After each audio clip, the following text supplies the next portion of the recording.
Bonjour, bonsoir, ici le Bundesliga pour une nouvelle vidéo. Aujourd'hui, on est à nouveau à l'Olympiastadion de Berlin pour voir le match du vendredi soir, Hertha Berlin contre Schalke 04. Ce match est intéressant pour deux raisons exactement.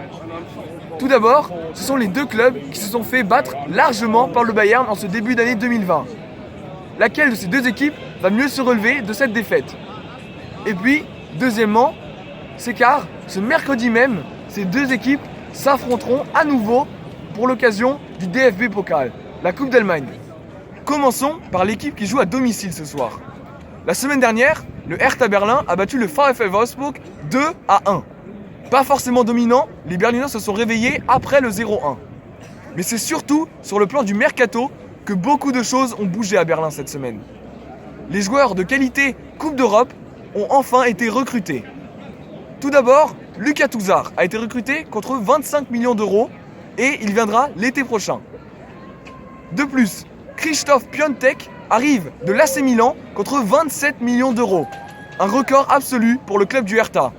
Et puis, aujourd'hui même, en ce Deadline Day, Mateusz Cunha viendra également renforcer l'attaque. Il arrive de Leipzig contre 15 millions d'euros.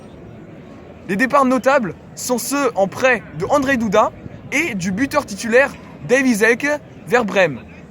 Le Hertha va-t-il devenir enfin le Big City Club qu'ils veulent devenir? Ils sont sur le bon chemin. À Gelsenkirchen, les choses ont moins bougé certes, mais il y a tout de même eu quelques arrivées significatives. Michael Gregoritsch est arrivé en prêt de Augsburg. Il a déjà inscrit son premier but sous ses nouvelles couleurs il y a 2 semaines contre Gladbach. Jean-Claire Todibo est un défenseur central prometteur français qui arrive aussi en provenance du FC Barcelone. Il arrive en prêt. À Schalke, il faut se remettre de cette défaite cuisante la semaine dernière. Pour ça, Alexander Nübel sera de retour dans les cages. Lui qu'on croyait écarté après son transfert annoncé pour l'été prochain en provenance du Bayern sera effectivement titulaire ce soir.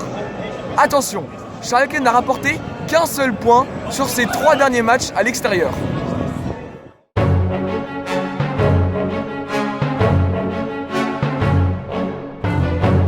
Aus dem Spiel, unsere Nummer 30, Marius! Zum ersten Mal im Olympiastadion, zum ersten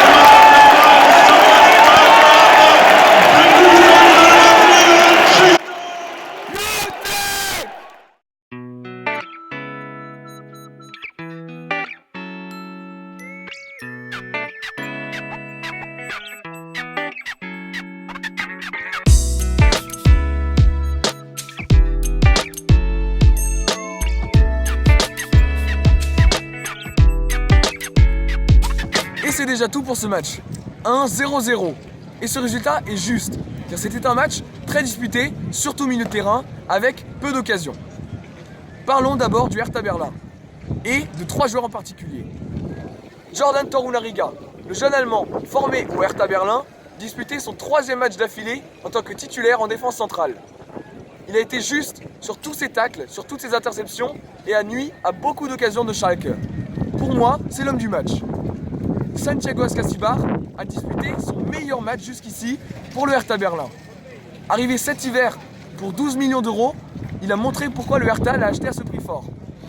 Il a démontré une belle endurance et comme Torunariga a été juste sur la plupart de ses duels en montrant une bonne agressivité. Et finalement, bien sûr, les débuts de Krzysztof Piątek.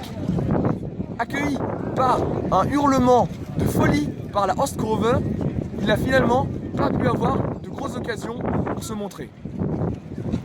Maintenant, Schalke. Ils ont montré, certes, une meilleure justesse technique et ils ont eu les meilleures occasions du match, mais ces occasions n'étaient pas assez dangereuses pour inquiéter le Hertha Berlin.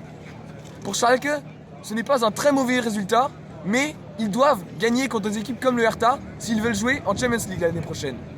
Pour le Hertha, c'est un bon résultat tant qu'ils ne perdent pas, surtout quand une équipe classée dans le top 6 comme Schalke.